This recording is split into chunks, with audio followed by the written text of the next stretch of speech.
পৃথিবী থেকে মহাকাশে সর্বপ্রথম একটি কুকুরকে পাঠানো হয়েছিল, যার নাম ছিল লাইকা।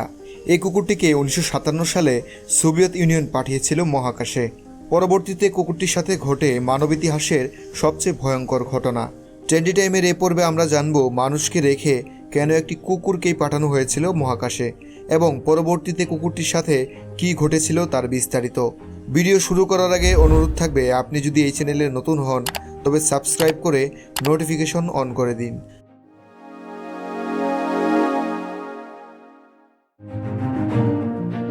লাইকা ছিল তৎকালীন সোভিয়েত ইউনিয়নের মস্কো শহরের একটি কুকুর। তার ওজন ছিল মাত্র 6 কেজি। মূলত তার ওজন কম হওয়ার জন্যই শত শত কুকুরের মধ্যে থেকে তাকে বেছে নেওয়া হয়েছিল 1957 সালের স্পুটনিক 2 মিশনের জন্যে। 1950-এর দশকে আমেরিকা এবং সোভিয়েত ইউনিয়নের মধ্যে স্নায়ুযুদ্ধ চলতেছিল। মহাকাশ জয় করার প্রতিযোগিতা তাদেরকে একেবারে পাগল করে তুলেছিল সে সময়। সোভিয়েত ইউনিয়ন স্পুটনিক 1 দিয়ে প্রথম স্যাটেলাইট পাঠানোর পর তারা নিজেদেরকে সেরা প্রমাণ করতে প্রথমবারের মতো মহাকাশে কোনো প্রাণী পাঠানোর জন্য তোড়জোড় শুরু করে। তাদের উদ্দেশ্য ছিল সবাইকে দেখানো যে মহাকাশে প্রাণীও পাঠানো সম্ভব। স্পুটনিক 2 মিশনের সঙ্গে জড়িত সকলেই জানত এটি একটি ওয়ান ওয়ে মিশন, যেখানে প্রাণীটিকে জীবিত ফিরিয়ে আনা একেবারেই অসম্ভব। তারা জেনে শুনেই নিরীহ প্রাণীটিকে পাঠায় তাদের রকেটে। লাইকাকে মহাকাশে পাঠানোর জন্য তাকে সকল প্রকারের ট্রেনিং দেওয়া হয়। হার্টবিট, নিঃশ্বাস, রক্তচাপ মাপার জন্য তার দেহে লাগানো হয় সেন্সর।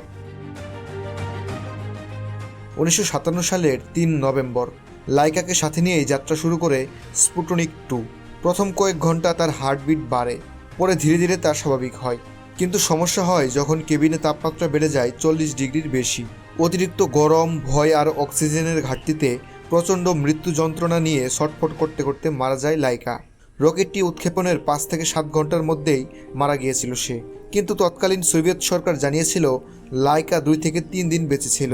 সত্যটি প্রকাশ করা হয় 2002 সালে, ঘটনার 45 বছর পর। লাইকাকে পাঠানোর মধ্য দিয়েই বিজ্ঞানীরা বুঝতে পেরেছিল যে প্রাণী শূন্য মধ্যাকর্ষণ বলেও টিকে থাকতে পারে।